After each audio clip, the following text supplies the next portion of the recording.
Bonjour à tous et bienvenue donc sur ce deuxième tutoriel. Aujourd'hui, on va rentrer un peu plus dans le vif du sujet. On va parler des commandes de base. On va voir comment on peut naviguer dans la tablette via le terminal Termux, cet émulateur de terminal de type Linux pour Android. Si on a le temps, on verra aussi on fera peut-être deux ou trois scripts. Enfin, je pense que déjà il y a pas mal de choses à couvrir. Alors, rentrons dans le sujet. La première commande qu'on va apprendre, c'est pwd. Donc là, on l'a déjà vu, j'en ai pas parlé, mais on l'a déjà vu dans le premier tuto. C'est pour Print Working Directory. Si je presse Entrée, je vais savoir exactement où est-ce que je me situe dans l'arborescence de ma tablette. Donc, je suis dans le folder Home, qui lui-même est dans data comme termux / file. Comment je fais maintenant pour, par exemple, me déplacer? J'aimerais aller dans File. Eh bien, simplement en utilisant la commande Change Directory. Et pour remonter d'un cran, je fais Change Directory avec deux points. Si je fais pwd, vous voyez que je suis passé dans le folder File. Ce folder File, qu'est-ce qu'il y a dedans? Eh bien, il suffit de taper la commande ls pour list et on voit qu'on a deux dossiers. On a le dossier Home, où est-ce qu'on était au départ, et on a le dossier User.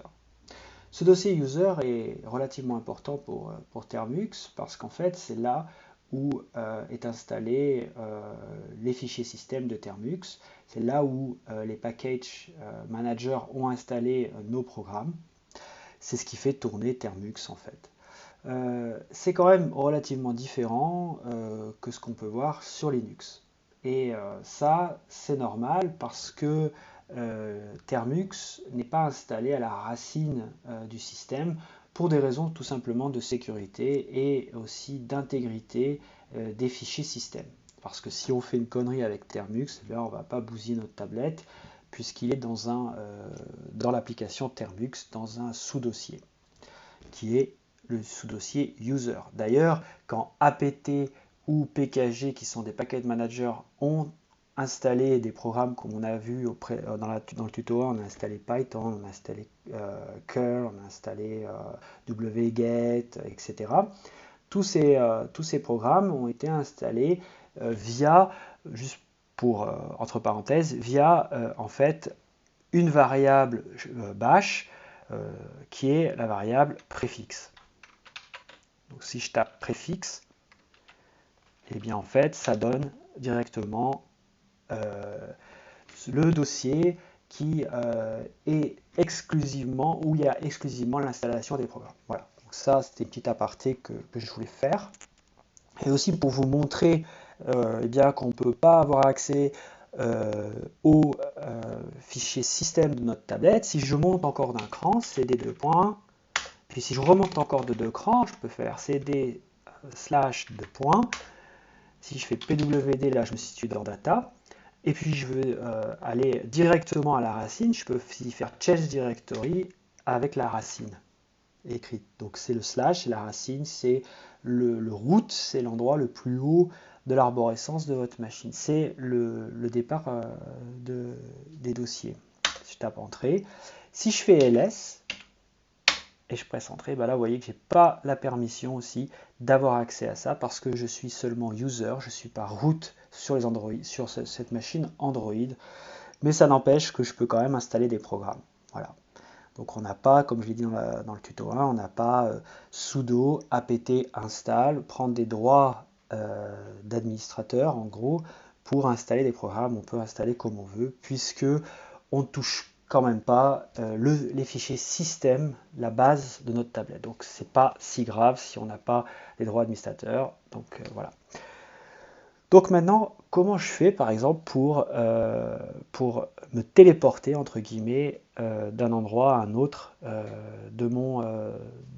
l'intérieur de ma tablette? Et bien par exemple, je vais utiliser toujours la commande cd, mais cette fois-ci, je voudrais retourner dans le home. Eh bien, il suffit juste de taper cd sans écrire le chemin d'accès. Je tape cd et là, si je fais pwd, je vois que je suis dans le home. Si je voulais aller par exemple comme Termux, je peux faire soit deux fois, je fais cd Voilà, juste pour renforcer un petit peu ce qu'on vient de voir. PWD, je suis dans Termux. Mais j'avais aussi la possibilité de Home, de aller directement comme Termux en remontant cette fois-ci par le haut, c'est-à-dire CD, slash, si je connais le chemin d'accès, data, je suis lazy. Alors, je suis pas obligé de tout taper, hein. Vous savez, en fait, vous pouvez aussi appuyer sur la touche Tab qui correspond en fait à ces deux flèches là en opposition. Quand vous voyez en bas de l'écran le ESC, en bas il y a deux petites flèches. Sur votre clavier, vous pouvez taper sur ces deux petites flèches ou sur l'écran et normalement il vous finit votre chemin d'accès. Ça c'est aussi un trick qu'on peut utiliser. Alors là je vais taper Termux. Je presse Entrée, et là, vous voyez, je suis retourné sur Termux. Voilà. Ça, c'est fait. Maintenant, si je vais, par exemple, dans File, alors je vais taper Change Directory FL. Là, je presse Tab. Il me finit l'écriture il me permet d'aller plus vite en fait dans l'écriture des dossiers. Ça permet aussi de vérifier que vous avez bien tapé. Là, je fais ls, on a user. On va aller voir un petit peu de ce qu'il y a dans user. On fait cd user. Donc là, je me déplace, je vais dans user. Je presse entrée, je fais ls. Et là, en fait, on a un petit peu, ça ressemble un petit peu à Linux, au fichier système Linux, mais ça reste encore différent. C'est propre à Termux. On a un répertoire bin qui correspond à tous les programmes binaires en fait de la tablette, c'est-à-dire enfin du terminal, du bash, c'est-à-dire ces programmes qu'on utilise comme apt, comme pwd, comme tout ce que j'utilise cd, ls, etc. Ce sont ce qu'on appelle des exécutables qui sont utilisés par le shell, qui est en l'occurrence ici le bash shell. Et il combine en fait, pour ceux qui connaissent Linux, il combine en fait les répertoires bin, sbin, userbin et user sbin. On a aussi, comme on peut le voir, le deuxième folder, c'est le etc, c'est pour etc. Et c'est tout ce qui est les fichiers de configuration. On a include, qui est en fait des C++ header, lib qui correspond en fait aux librairies. On a les librairies qui sont plus importantes encore, qui sont des exécutables et qui ne doivent pas être utilisées, qui ne peuvent pas être utilisées en fait directement par l'utilisateur. On a les share. Share, c'est tout ce qui est non-executable runtime data et documentation. On a TMP, c'est temporary files, qui en fait sont, comme son nom l'indique, des fichiers temporaires qui sont souvent effacés après la fermeture des applications ou lorsqu'on va rebooter la machine. Et var, c'est en fait tout ce qui est variable data, comme le cache, database, et à l'intérieur de var, si on peut aller aussi aller voir à l'intérieur, par exemple, var. Là, je me déplace, hein. On voit qu'on a run, et run aussi, ce sont tout ce qui est log file, PID file, et puis tout ce qui est les fichiers temporaires créés par des processus dans le background de la tablette, qu'on appelle aussi des daemons. J'en ai dit beaucoup, on va aussi tout au long du tuto développer tous ces points, mais voilà, si vous ne comprenez pas tout maintenant, c'est pas si grave, parce que on va développer plus tard. Alors, maintenant, moi j'aimerais bien retourner, donc, comme je vous ai dit, dans mon home pour pouvoir vous montrer d'autres commandes. Alors on fait cd, vous le savez maintenant, on tape cd et on arrive directement au home.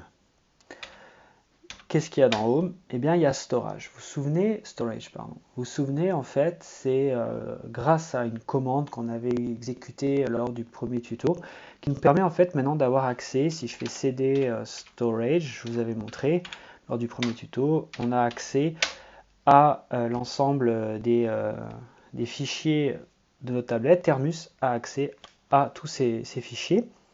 Donc voilà, aujourd'hui je pense que la vidéo commence à être un tout petit peu longue, donc on va arrêter ici. On a vu pas mal de choses, on a vu la commande pwd, on a vu la commande change directory et la commande ls.